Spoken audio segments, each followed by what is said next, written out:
ایک غیر مسلم نے اسلام قبول کیا. اس سے پوچھا گیا اسلام کی کس قدر نے تجھے متاثر کیا؟ اس نے کہا صرف ایک واقعہ میری ہدایت کا سبب بن گیا. اس نے کہا کہ کیا واقعہ؟ کہا ایک دن مجلس حضور کی لگی تھی، لوگوں کا ہجوم تھا. ایک شخص اٹھ کے کھڑا ہوا، حضور میرا بیٹا کئی دنوں سے گم ہے، مل نہیں رہا، آپ دعا کر دیں مل جائے. تو آقا کریم علیہ السلام قبل اس سے کہ ہاتھ اٹھاتے ایک شخص جو باہر دروازے پہ کھڑا تھا، اس نے کہا حضور ابھی ابھی میں آیا ہوں فلاں باغ سے گزر کے، میں نے بچوں کے ساتھ اس کے بیٹے کو کھیلتا دیکھا فلاں باغ میں. باپ نے سنا کہ میرا بیٹا فلاں باغ میں ہے تو ظاہر اس نے فوراً دوڑ لگا دی.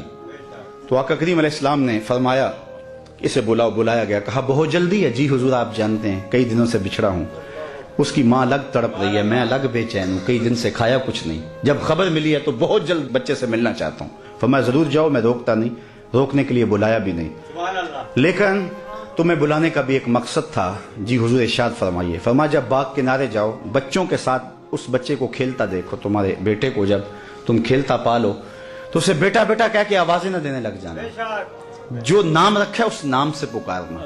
عرض کی حضور میرا بیٹا ہے، اگر بیٹا کہہ کے پکاروں تو حرج بھی کیا ہے؟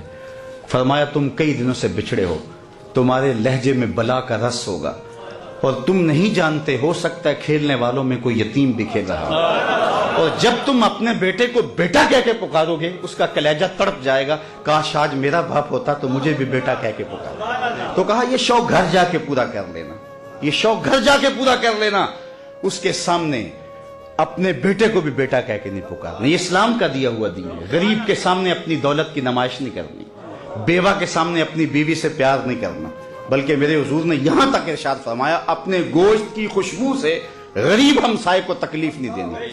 یا تو تھوڑا سا پانی زیادہ ڈال لو اور شوربے کی ایک پیالی ہمسایوں کے گھر بھی بھیج دو.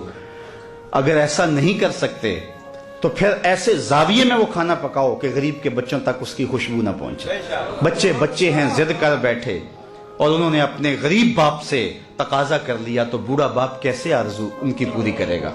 وہ کیا کسی نے کہا تھا نا، اسی ڈر سے وہ بچوں کو دوپہر میں سلا دیتی ہے گلی میں پھر کھلونے بیچنے والا نہ آ جائے. تو کہا حضور کی نزاکت قلبیہ کا لحاظ رکھنا کہ یتیم کے سامنے اپنے بیٹے سے بھی پیار نہ کرنا، اس کو بیٹا کہہ کے نہ پکارنا. کہا یہ چیز میرے اسلام لانے کا سبب ہوا.